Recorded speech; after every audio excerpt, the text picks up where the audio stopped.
Welcome back to Bitcoin Season 2. I'm Charlie Spears with Blockspace Media. Today, we've got Gabriel Shipton, film producer and family of WikiLeaks founder Julian Assange. I've also got a recurring guest on the show, Brian Locklin with Ordinalsbot, who's helping them work on Project Spartacus. If you're not familiar, we will talk about it. We are putting the Afghan War Logs on Bitcoin. Before we get started, I want to shout out our sponsor, Arch Network, and I want to welcome all the new CoinDesk listeners. As for the title of the show, Bitcoin Season 2, we are kind of figuring it as we go. It's all of the new stuff happening on Bitcoin, whether it be Ordinals to deep Bitcoin technical discussion to high-level cultural conversation, Ordinals, Layer 2s, the new topics on the oldest blockchain. I like to feature new faces in the Bitcoin discourse landscape.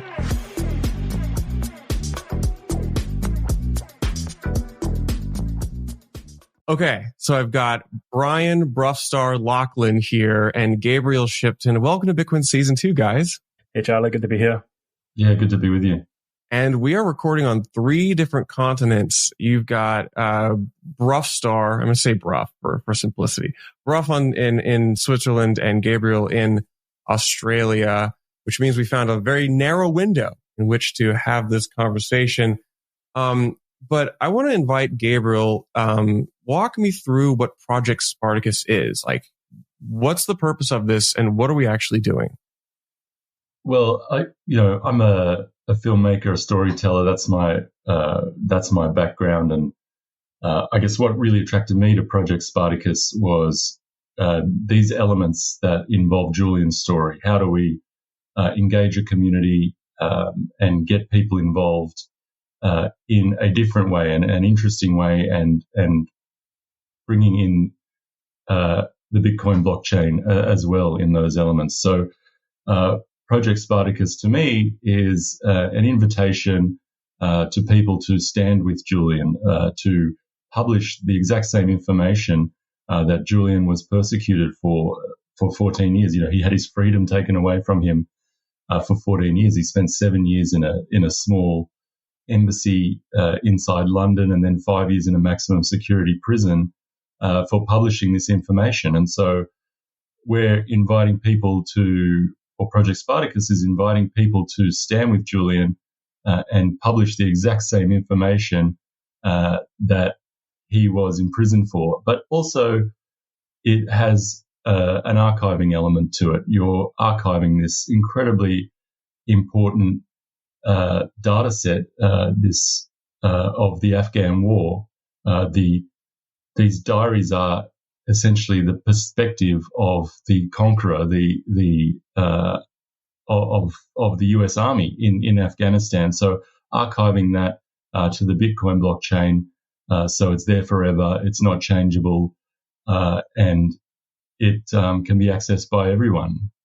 And one of the interesting things is that you started this project prior to Julian being getting released from custody, and I believe that was in last summer, right?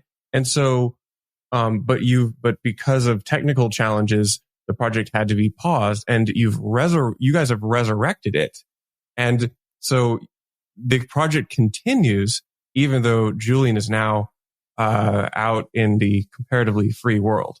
Can you talk to me about like this? Because I feel that almost like it's kind of interesting evolution of the project. Yeah, well, it was always an incredibly ambitious undertaking. You know, it sort of was very early in the Ordinals. I guess the life of Ordinals, the project, and it was always very ambitious. And so, yeah, it did meet some technical challenges.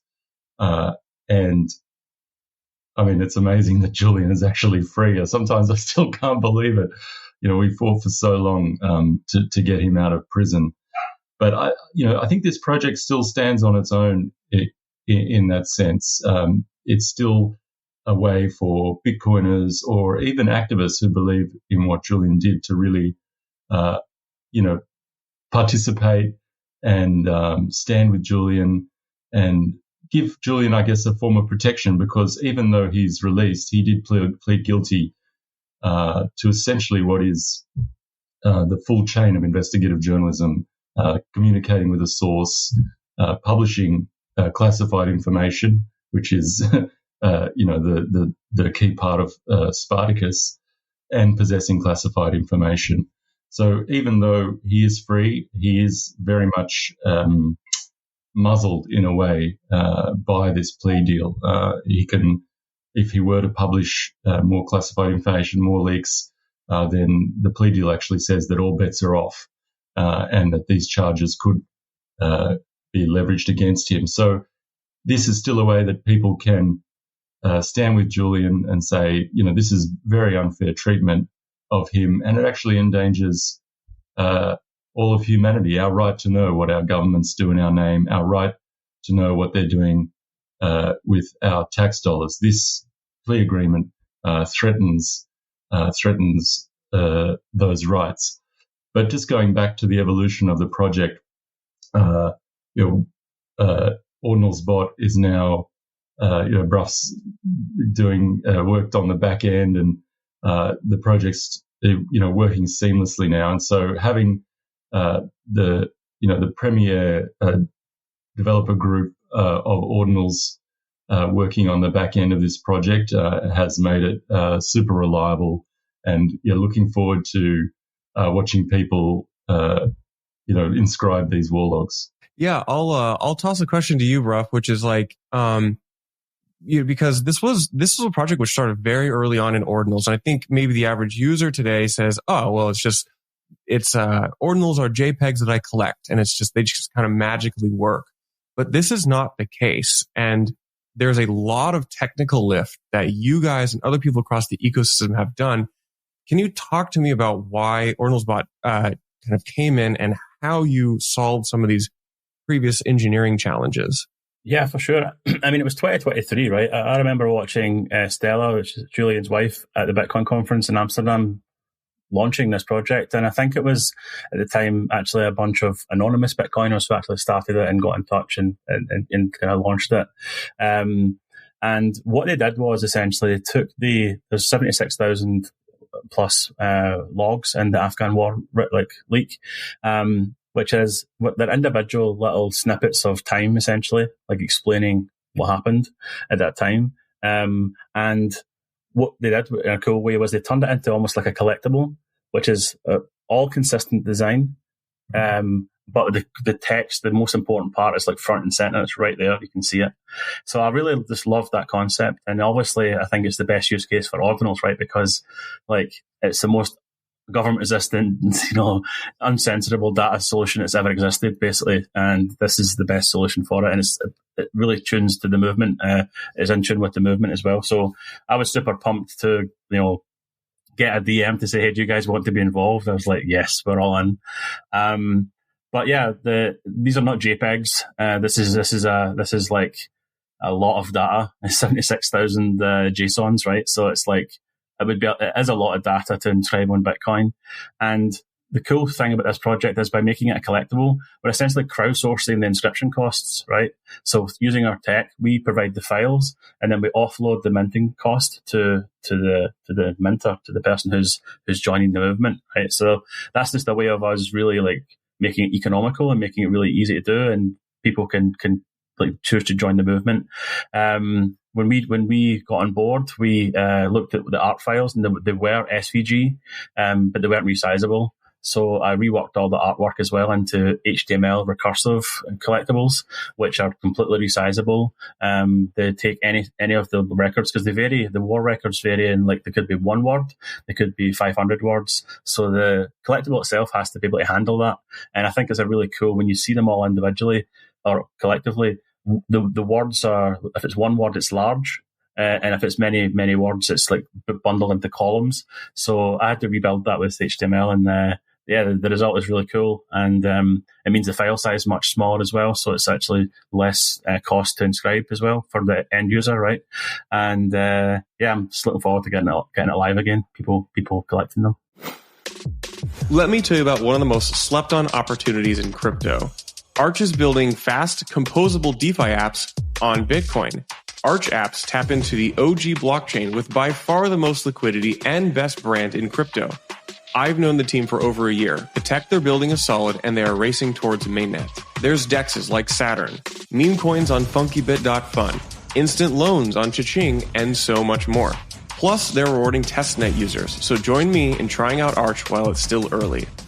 You touched on an interesting point, which is that the actual funding of putting these on the uncensorable platform of Bitcoin actually is an interesting model. And I'll ask you, Gabriel, because you have a long history of trying to figure out how to activate people to care about things like privacy and freedom, and trying to use media and different ways to engage those people. And this is an interesting model because the user directly participates financially in the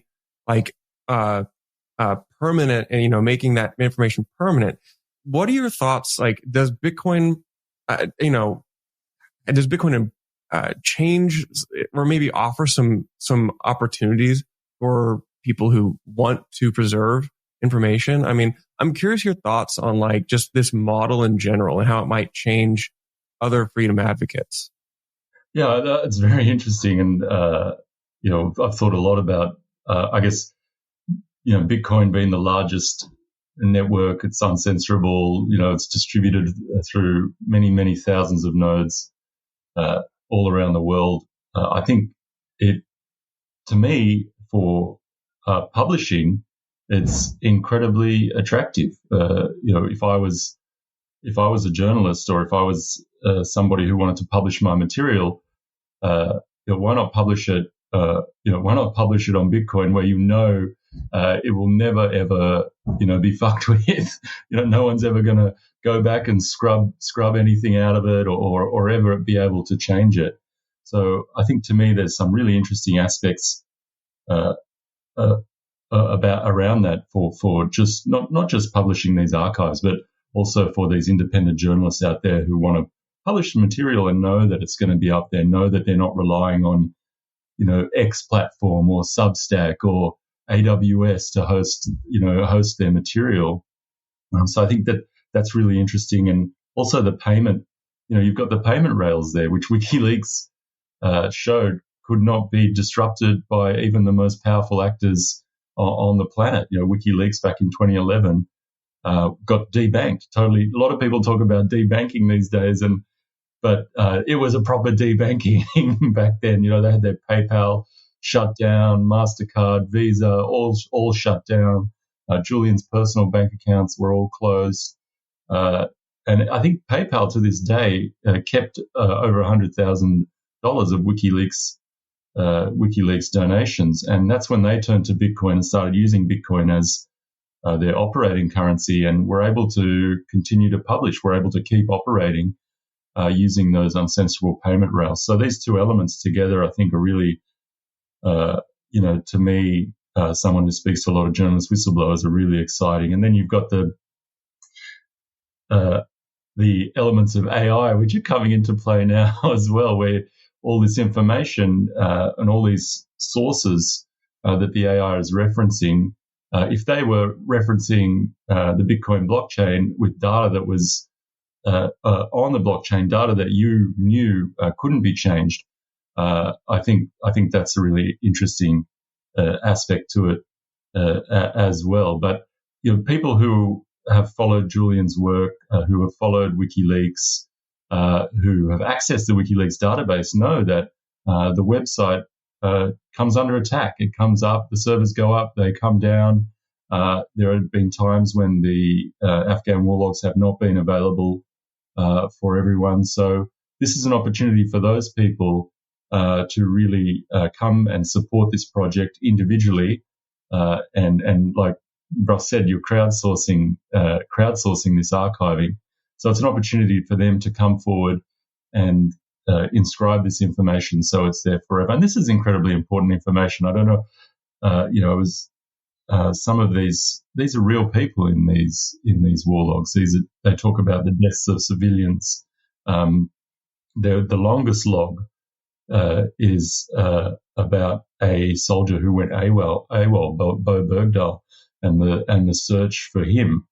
And his story is really, really interesting. I mean, it is the longest log in the collection, but if you read up on him, it talks about how he was having trouble obeying his commanders, and sent a message to his dad the night before he went missing, saying, Dad, what do I do? And his dad wrote back to him saying, do what you think's best. And that's when he just left the base and went AWOL. And so his story is really interesting. And there's all these personal human stories that are part of this collection as well, which I think is really important in getting them inscribed and living forever on the Bitcoin blockchain.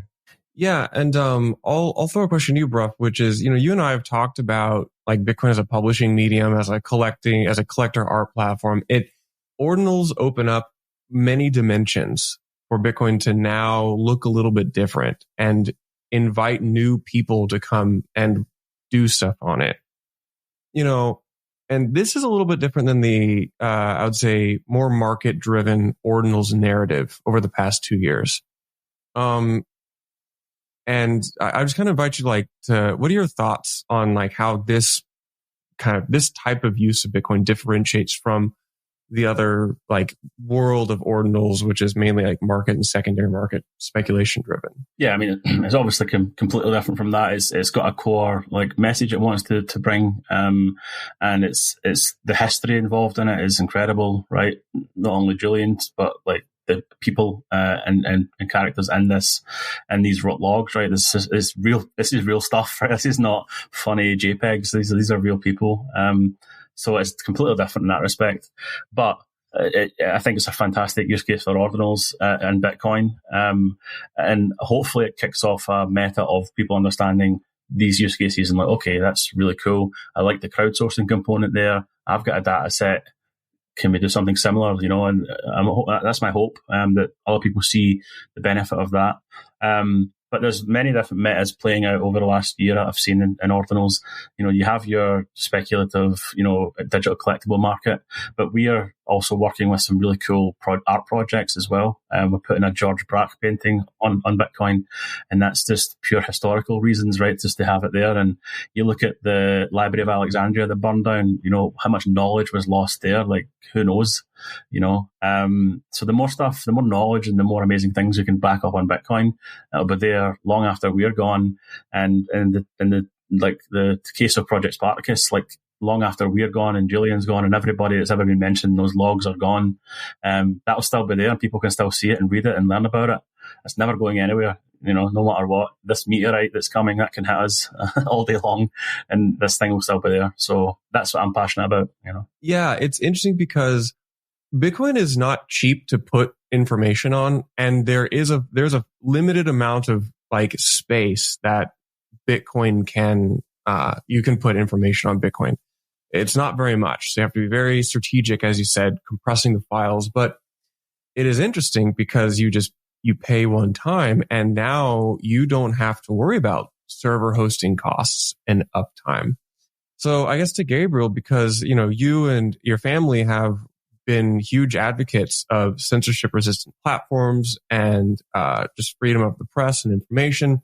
What are your thoughts on the general landscape of censorship resistant platforms, even outside of Bitcoin? I invite you to share your real thoughts and opinions here. Well, I mean, there really aren't. I think there's a handful of censorship resistant. Yeah. Even the ones that claim to be free speech platforms, aren't really free speech platforms. I mean, I think protocol-based, things like Nostr, that's very interesting, and I would say probably one of the only ones that is really interesting from a free speech or from a platform perspective. Most of everything else is very, very, even X or, they're all very fraught and difficult, when it comes to speech.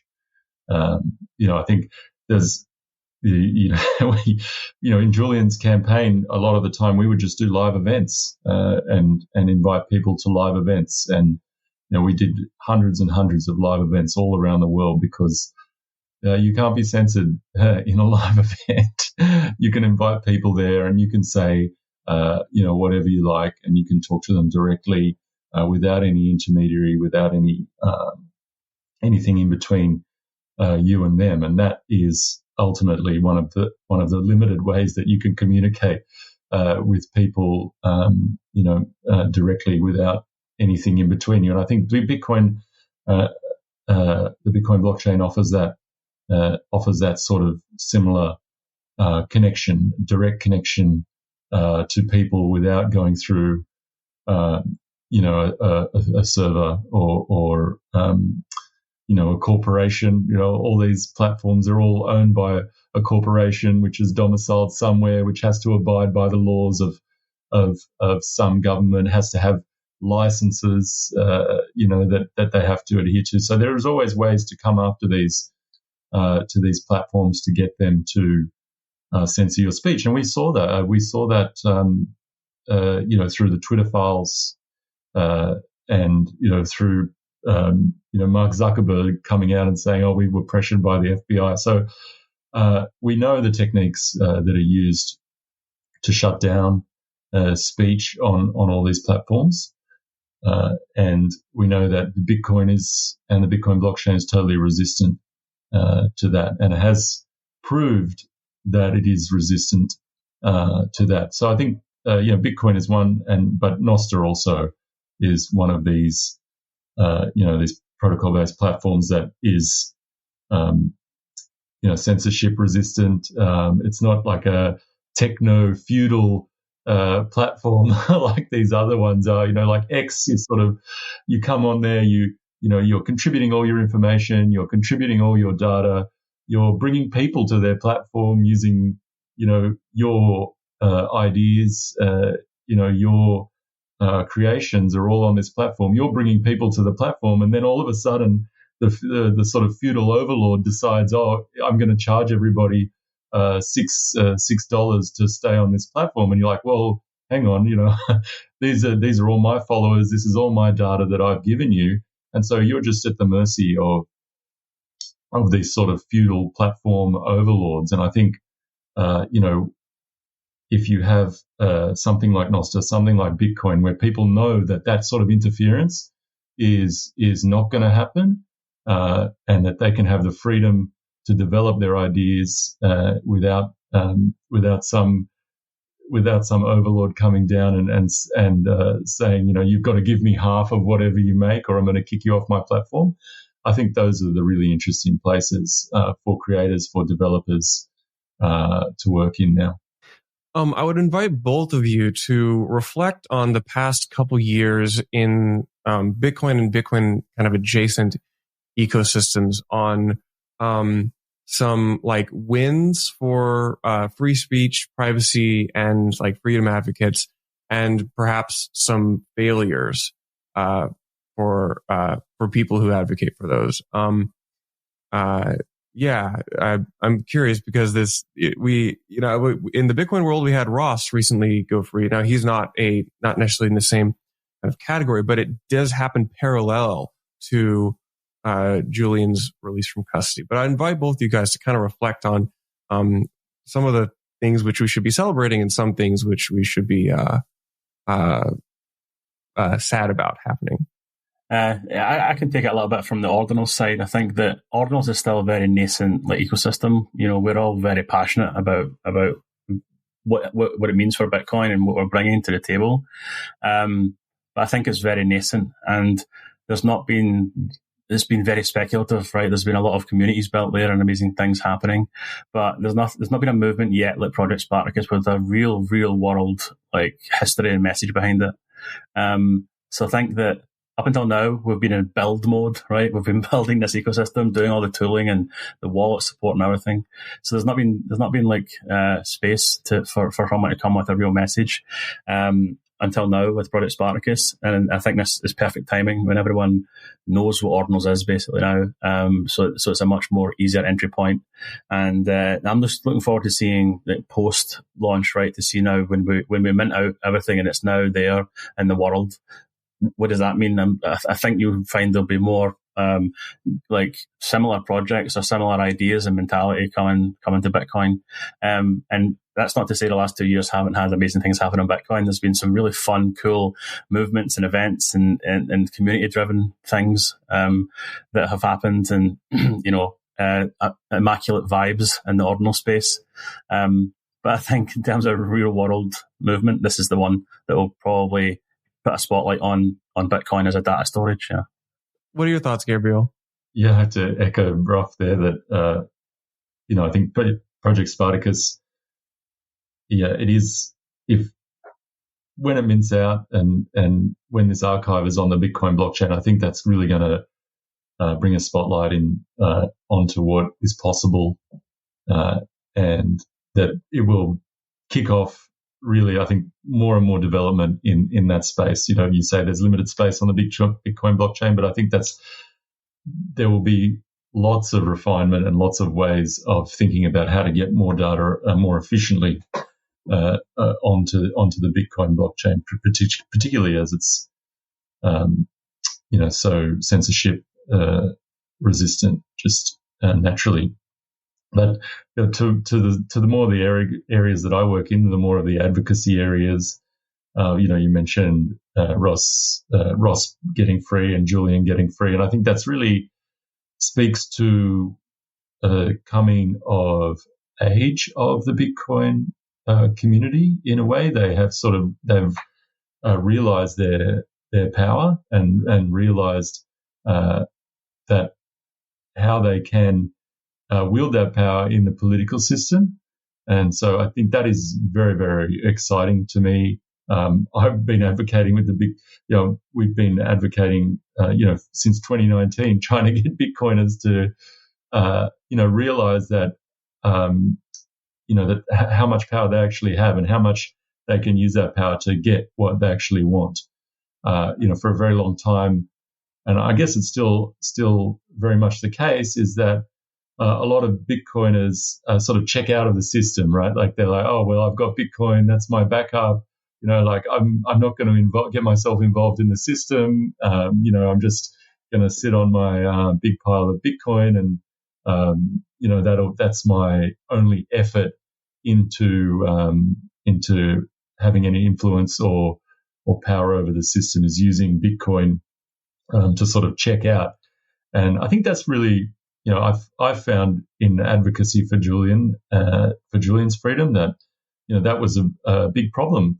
Huge people in the Bitcoin world didn't see the point of engaging politically or using their power to get these outcomes, like Ross getting free or Julian getting free, or these different aspects like a Bitcoin reserve or other aspects. So I think there's been this coming of age now, and this success that's been achieved, everyone will see that, and they can, and a lot of these people who have sort of checked out of the system, I think, will come around and start, using their power, using the influence that they have to make a difference. But I think that always was a problem for us, is that a lot of people, thought that just using Bitcoin was enough, and that would be all that they had to do to change the world. But I don't think it is. And now we've got these great successes, and we just got to keep the ball rolling. Hi, this is Charlie, and we at Blockspace are putting on Op Next, a technical scaling conference for Bitcoin. It's coming up here very soon, April 11th and 12th at the Strategy, formerly MicroStrategy HQ in Tysons, Virginia. Join us on April 11th and 12th for talks and presentations from the likes of Jameson Lopp, Jeremy Rubin, James O'Byrne, John Attack, and many more on the most pressing questions for Bitcoin's future and technical development. Tickets go up in price on April 1st. We're going fast. Get them while they're cheap. And we hope to see y'all there in April. Go to opnext.dev. That's opnext.dev to get tickets and learn more. So where does Project Spartacus go from here? I'm looking at it. You've got, looks like a few thousand out of 70 some odd thousand pieces to inscribe. What does it look like in 2025? And, I guess, is there a big, like, congratulations that pops up when they're, on the site when they're all inscribed? Or what does it look like? We just want to make sure it works first and foremost. Let's get the thing rolling and make sure we can support the demand and it doesn't go down again, because we don't ever want this to happen again. We want this to complete, and then for the sake of the movement, and we'll do everything in our power to make sure it doesn't go down again. And yeah, where it ends up, man, I think when this thing is inscribed, I think let's see one of the war records in the some MoMA or the Smithsonian or some, I don't know. Let's put it everywhere. Let's print them out and put them everywhere. Like it's it should be common. Everyone in the world should know what these things look like, basically. So that's the goal. Yeah, well, this is the first. The Afghan War Logs were the first release from the Chelsea Manning leaks. So there were the Afghan War Diaries, the Iraq War Logs, Guantanamo Bay detainee files showing, that the miners were tortured in Guantanamo.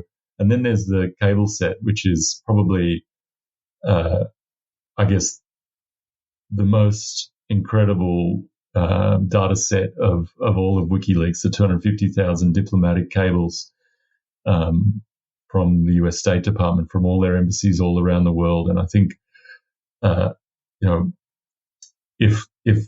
if and when we get this minted out, if those other data sets can wind up on the Bitcoin blockchain and be there forever, then that would be an incredible library of history for people to access, in 100 years into the future, knowing that it's not changed, knowing that they can trust the source, and knowing that it will never be scrubbed from the internet. But I believe that if this project mints out and it brings the attention, I think the mainstream attention that I think it will, when it mints out, I think that will be, very, very, very significant. Having those eyeballs, having people look at the Bitcoin blockchain and see it not just as a store of value, but as something that they can bring into their institutions and use. For other things other than storing value or sending value from one place to another. All right, there you have it. ProjectSpartacus.xyz, I believe, is the website. Is there any other information if somebody listened to this and they want to go inscribe? What do they need to know? I'll throw it to you, Bruff. Yeah, I mean, if it's your first time, touching the Bitcoin ecosystem, touching Ordinals, then I would recommend downloading Xverse Wallet. They're good friends of ours at Trio. So download Xverse. It's very similar to MetaMask if you use that on Ethereum. It's a browser extension. Then when you go to projectspartacus.xyz, you can literally connect, just like you can do with a MetaMask wallet. Xverse pops up, you sign in, click mint, you click sign, boom, you're off to the races. You might need to top up with some Bitcoin first, actually. That might help, obviously. But yeah, it's essentially like any other kind of collection minting process, basically. So it's fairly intuitive if you've done that before. Great. Well, I'll see you guys at 72,000 Afghan War Log pieces inscribed. Hopefully ASAP. Everybody get over there. I'll see you all on chain.